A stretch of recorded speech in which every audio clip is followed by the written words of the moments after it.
بسم اللہ الرحمن الرحیم۔ روایات میں ہے کہ جب ماہ مبارک رمضان آتا ہے تو ملکوت اعلیٰ میں مسرت کا ماحول ہوتا ہے، فرشتے خوشی مناتے ہیں، اور جب ماہ مبارک رمضان رخصت ہونے لگتا ہے تو فرشتوں میں حزن کی کیفیت پیدا ہو جاتی ہے۔ آپ کو اندازہ نہیں ہے کہ یہ شبیں اور یہ روز اور یہ ساعتیں اور یہ لمحے کس قدر بابرکت ہیں، ہم کس قدر غفلتوں میں بسر کرتے ہیں، ورنہ ایک لمحے میں قسمتیں بدل جاتی ہیں، ایک لمحے میں صدیوں کا اجالا نصیب ہو جاتا ہے، اور ایسے ہی کام کے کسی ایک لمحے کی غفلت انسان کو صدیوں پیچھے دھکیل دیتی ہے۔ سب سے بڑی دشمن انسان کی اس کی غفلت ہے، غفلت۔ اگر انسان بیدار ہو، غافل نہ ہو تو توفیقات الہیہ کی کمی نہیں ہے، تائیدات ربانیہ کی کمی نہیں ہے، ہر چیز پروردگار عالم نے مسخر کر کے اپنے مومن بندوں کی ٹھوکروں میں ڈال دی ہے۔ وہ زیارت جو امیر المؤمنین علی ابن ابی طالب علیہ السلام کی زیارت امین اللہ کہلاتی ہے، مختصر سی زیارت ہے، از لحاظ سند جتنی زیارتیں ہیں ان میں تقریباً قوی ترین زیارت ہے، اور از لحاظ متن بھی بہت بلند پایا زیارت ہے، مختصر زیارت ہے مگر زیارات جامعہ میں سے ہے، یعنی اس زیارت سے آپ ہر معصوم کو زیارت کر سکتے ہیں، ہر معصوم کی زیارت کر سکتے ہیں، ہر معصوم کو اپنا سلام پیش کر سکتے ہیں، ان کلمات کی مدد سے جو زیارت مبارک امین اللہ میں۔ یہ زیارت مولا امام سجاد علیہ السلام سے مروی۔ توفیق حاصل ہو تو انسان کو روزانہ ایک مرتبہ یہ زیارت ضرور پڑھنی چاہیے، مختصر سی زیارت ہے، بہت مختصر، چند منٹ میں یہ زیارت پڑھی جا سکتی ہے۔ جب چوتھے امام اپنے جد مولا علی کی قبر پر تشریف لے گئے ہیں اس وقت انہوں نے یہ زیارت پڑھی تھی۔ اس زیارت کے متن کو اگر آپ ملاحظہ فرمائیں تو اس متن میں یہ بات موجود ہے جو میں نے عرض کی کہ ہر چیز، بندوں کی ضرورت کی ہر چیز مسخر کر کے پروردگار نے ان کی ٹھوکروں میں ڈال دی ہے، بشرطے کہ ہم غافل نہ ہوں، اس کی تائید، اس کی توفیق کو ضائع نہ کر دیں، اور جو صحیح ابواب توسل ہیں ان سے وابستہ رہیں۔ آپ دیکھیے مسلمانوں کی بدقسمتی نہیں تو کیا ہے، میں مناظرہ نہیں پڑھتا ہوں، میں تو دل سوزی سے ایک بات کہتا ہوں، ہر کام بسم اللہ الرحمن الرحیم سے شروع کرتا ہے انسان، اور نہیں شروع کرتا تو نماز۔ کس قدر تاکید ہے، کس قدر تائید ہے، کھانا کھاؤ تو بسم اللہ کہو، پانی پیو تو بسم اللہ کہو، بستر پہ سو تو بسم اللہ کہو، گھر سے نکلو تو بسم اللہ کہو، دکان پہ جاؤ تو بسم اللہ، زندگی کا ہر کام بسم اللہ سے شروع کرو، مگر نماز ہرگز بسم اللہ سے شروع نہ کرنا، اس لیے کہ نماز میں بسم اللہ کہو گے تو علی یاد آئیں گے۔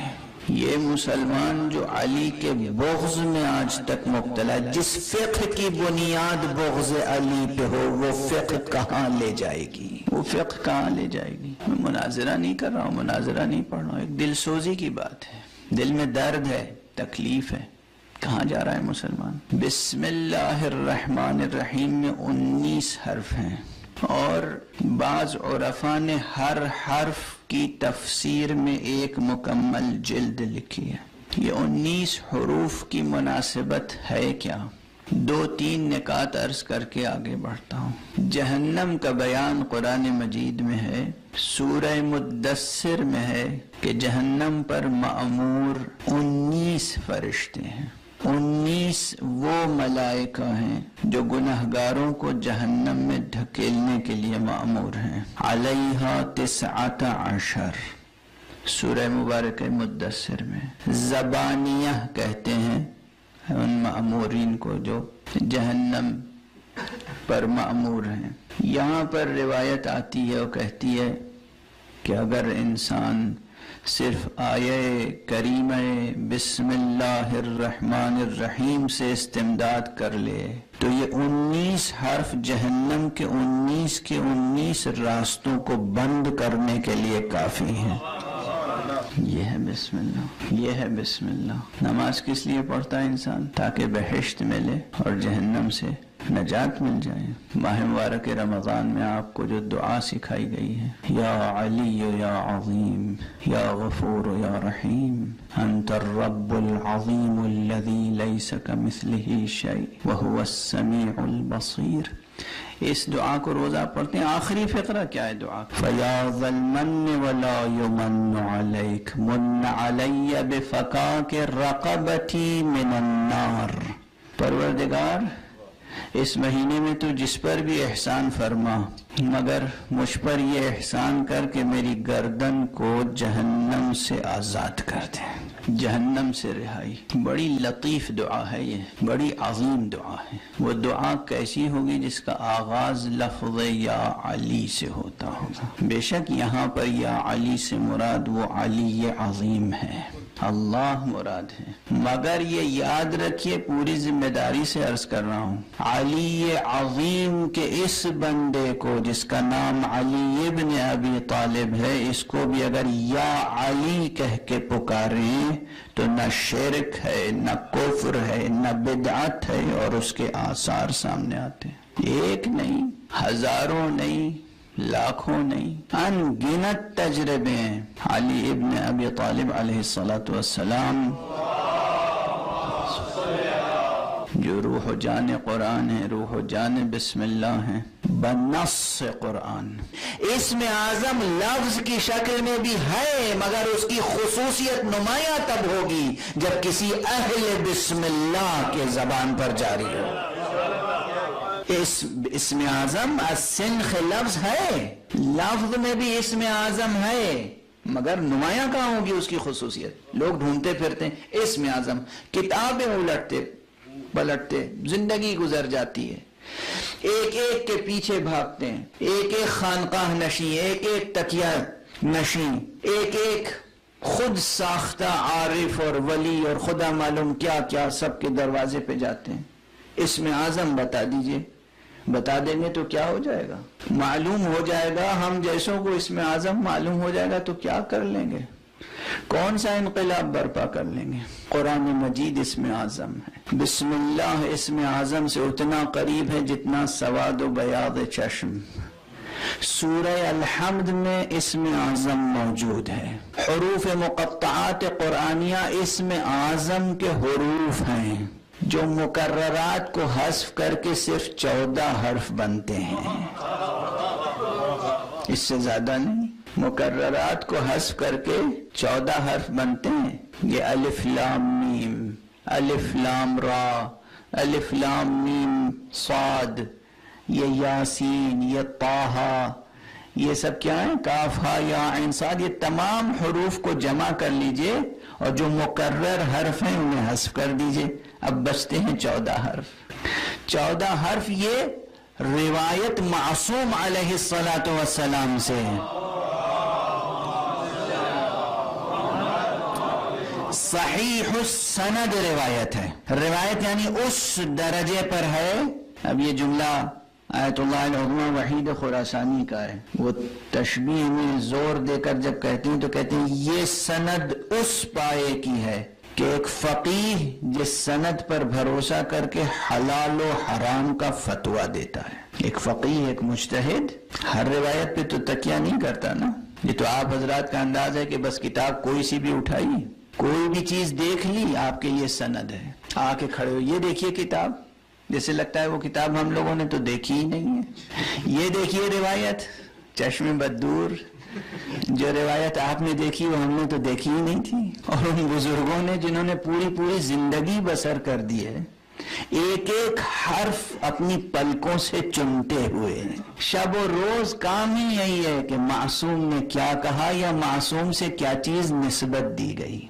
جو چیز بھی منسوب بھی ہے معصوم کی طرف اسے توجہ سے پڑھتے ہیں، دیکھیں ہو سکتا ہے معصوم نے کہا ہو، لیکن ہو سکتا ہے معصوم نے کہا ہو کہ بات تحقیق ضروری ہے، واقعاً یہ کلام اس پائے کا ہے کہ دہان مبارک کے معصوم سے نکلا ہو، واقعاً معصوم نے یہ بات فرمائی؟ تو بہرحال ایک فقیہ، ایک محقق، شیخ مرتضی انصاری جیسا، صاحب جواہر جیسا، آیت اللہ العظمی خوئی جیسا، جس روایت پہ بھروسہ کر کے حلال و حرام یا واجب و مستحب کا فتویٰ دیتا ہے، اس پائے پر یہ روایت ہے جو کہتی ہے حروف مقطعات قرآنیہ اسم اعظم کے حروف ہیں۔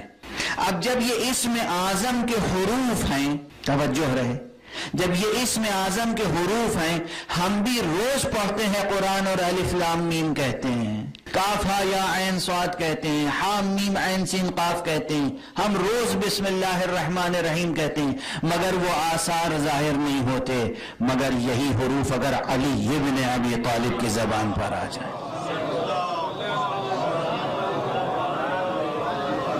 پھر کیا کیفیت ہوگی، پھر کیا انقلاب آ جائے گا کہ یہ کلام اس زبان پر جاری ہو جائے جو فخر موسیٰ ہے، موسیٰ نہیں فخر موسیٰ ہے، عیسیٰ نہیں فخر عیسیٰ ہے، یہ کوئی مبالغہ نہیں ہے۔ یہ 12 معصومین یعنی پیغمبر کے بعد پیغمبر عصمت کبریٰ پہ فائز ہیں، پیغمبر اور صدیقہ کبریٰ فاطمہ زہرا سلام اللہ علیہ، اور 12 معصومین علی ابن ابی طالب علیہ السلام سے لے کر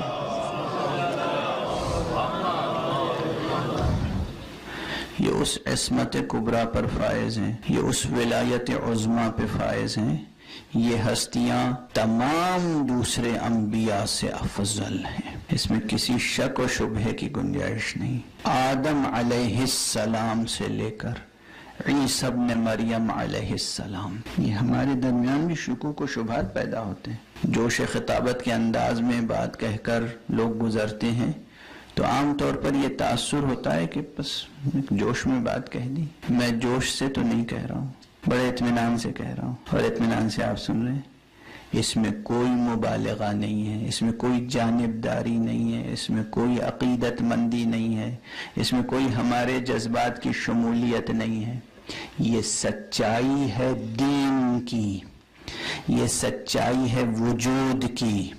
آدم علیہ السلام سے لے کر عیسیٰ علیہ السلام تک تمام انبیاء سے یہ 14 ہستیاں افضل ہیں، اور سب سے افضل سید کائنات محمد عربی صلی اللہ علیہ وسلم۔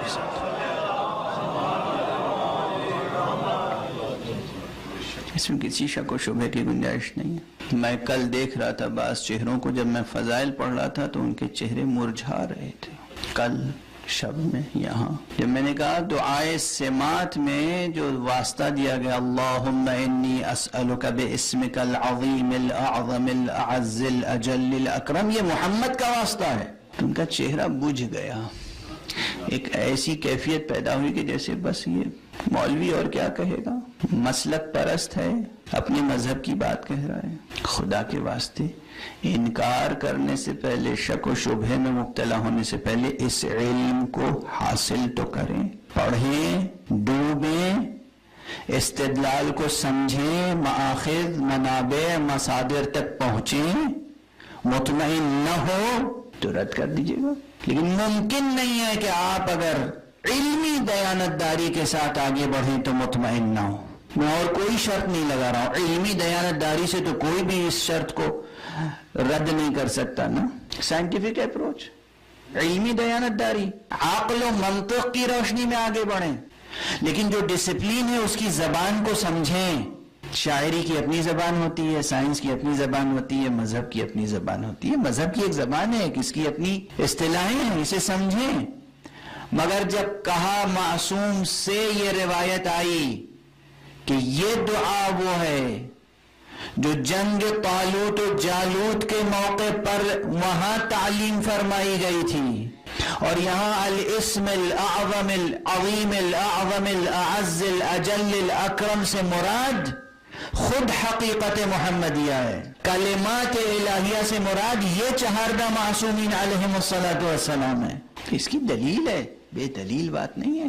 آدم کی توبہ قبول ہوئی کس کے واسطے سے؟ کس کے واسطے سے؟ علماء اسلام کیا فرماتے ہیں؟ آدم علیہ السلام کو خمسہ نجبہ کے نام تعلیم فرمائے. کس نے تعلیم کیے؟ اللہ نے تعلیم کیے. بس ان میں اور خدا میں یہی رشتہ ہے، یہ اللہ کا نام سکھاتے ہیں، وہ ان کا نام سکھاتے، یہ اس کا نام سکھاتے. کہو لا الہ الا اللہ، کہو لا الہ الا اللہ. یہ اپنی جان دے دیتے ہیں لا الہ الا اللہ پر، یہ اپنا گھر لٹا دیتے ہیں لا الہ الا اللہ پر، لیکن وہ اللہ آدم کو سکھاتا ہے تو ان کے نام. یہ واقعہ قرآنی ہے، واقعہ قرآنی ہے کہ اللہ نے کچھ کلمات سکھائے اور ان کلمات کے ادا کرنے کے بعد آدم کی توبہ قبول ہوئی. وہ کلمات کیا تھے؟ مفسرین فرمائیں کیا کلمات تھے. قرآن جسے کلمات کہتا ہے، اگر وہ ذات بتا دے جس کے بارے میں سارا عالم اسلام کہتا ہے کہ ہاں انہیں ہم سب سے زیادہ قرآن کا علم تھا، انہیں ہم سب سے زیادہ دین کا علم تھا، مطلقاً علم انہیں ہم سب سے زیادہ تھا، جو کہتا ہو سلونی سلونی قبل ان تفقدونی، ہم سے پوچھ لو قبل اس کے کہ ہمیں کھو دو، ہم تمہارے درمیان نہ رہیں، ہم سے پوچھو قرآن مجید سے متعلق کون سی آیت کب نازل ہوئی ہے، کہاں نازل ہوئی ہے، رات میں نازل ہوئی، دن میں نازل ہوئی، صحرا میں نازل ہوئی، شہر میں نازل ہوئی، سفر میں نازل ہوئی، حضر میں نازل ہوئی، کس کے بارے میں نازل ہوئی، اس میں حکم کیا پوشیدہ ہے، شان نزول کیا ہے. اور کسی نے کبھی نہیں کہا کہ علی کیا کہہ رہے ہیں، سب فخر کے ساتھ نقل کرتے ہیں. جب اس سلسلے سے ہمیں یہ معلوم ہو کہ ان کلمات سے مراد کیا ہے، فرماتے ہیں کہ پنجتن پاک کے نام سکھائے تھے اللہ نے آدم کو، ان کا نام لو، ان کا واسطہ دے کر دعا کرو قبول ہوگی، ان کا واسطہ دے کر دعا کرو قبول ہوگی. اسی لیے میں بہت ہی سادہ سے بیان میں عرض کر رہا ہوں. آج بہت دور سے ٹیلی فون آیا میرے پاس، ذرا یہ بتا دیجئے گا کہ ہم نعت علی پڑھ سکتے ہیں یا نہیں پڑھ سکتے ہیں. کیا قیامت کی بات ہے، کیا قیامت کی بات ہے. نعت علی آپ کا جی نہیں چاہتا نہ پڑھیے، رسول تو پڑھتے تھے، یعنی رسول یہ تو نہیں پڑھتے تھے ناد علی مظہر العجائب، رسول نے پکارا ہے علی کو، عمل پیغمبر ہے. ایک دو بار نکل، جو روایت میں نے پڑھی تھی، ایک دن بھیجا واپس آ گئے، دوسرے دن بھیجا واپس آ گئے، تیسرے دن کیا کہا، این علی، علی کہاں ہے. پیغمبر نے علی کو ڈھونڈا یا نہیں ڈھونڈا. یہ غزوہ ذات سلاسل ہے، غزوہ خندق، غزوہ خیبر. غزوہ خیبر میں کیا ہوا تھا، ایک دن لوگ علم لے کے گئے واپس آ گئے، پھر گئے واپس آ گئے، پھر گئے واپس آ گئے، پھر گئے اور پھر آئے ہیں. آخر میں کیا کہا رسول نے، لَأُعْطِيَنَّ الرَّعْيَةَ غَدًا رَجُلًا كَرَّارًا يحب اللہ ورسولہ ویحبہ اللہ ورسولہ یفتح اللہ علی یدہ. کل میں اس کو علم دوں گا جو بڑھ بڑھ کے حملہ کرنے والا ہوگا، یعنی خود ہی کہہ دیا، پیچھے ہٹنے والا نہیں ہوگا. اس کی خصوصیت یہ ہوگی کہ وہ اللہ اور اللہ کے رسول کا چاہنے والا ہوگا، اللہ اور اس کے رسول اس کے چاہنے والے ہوں گے، اور اللہ اس کے ہاتھوں پہ فتح عطا فرمائے گا. لوگ شب بھر جاگے اس انتظار میں کہ کل کس کو علم ملتا ہے، اور جب سب جمع ہو گئے تو اپنے قد کی بلندی کے باوجود بعض حضرات مزید اپنی ایڑیاں اچکا کر پنجوں پہ ایسے کھڑے ہو کر صورت دکھا رہے تھے پیغمبر کو کہ پھر ہم ہی کو بلا لیں، ہم ہی کو علم دے دیں. یہاں پر میں کہہ رہا ہوں، حضور ہی کا جملہ ہے، حضور نے فرمایا ہے المؤمن لا یلدغ من جحر مرتین، ایک سوراخ سے ایک مومن دو بار نہیں ڈسا جا سکتا. ایک سوراخ سے مومن دو بار نہیں ڈسا جا سکتا. ایک باہر جو پرچم لے گئے ہوں اور واپس آ گئے پھر انہیں کو دے دیا جائے. پیغمبر نے کہا علی کہاں ہے, بلاؤ علی کو. یہ علی کو بلانا یہی تو ناد علی ہے, اور کیا ہے, اور کیا ہے, اور کسے کہتے ہیں ناد علی کے کیا ہونے. بلاؤ علی کو. ہر غبار شرک سے بالا ہے. اللہ نے جس کو وسیلہ بنا کے بھیجا ہے اس سے وابستہ رہنا ہمارے لیے آداب توحید کا تقاضا ہے. اللہ نے محمد کو نبی بنایا ہے تو شریعت ہم کیا مسیلمہ کذاب سے لیں گے؟ اللہ نے علی کو ولی بنایا ہے تو ہم مدد کسی اور ابو جہل سے لیں گے؟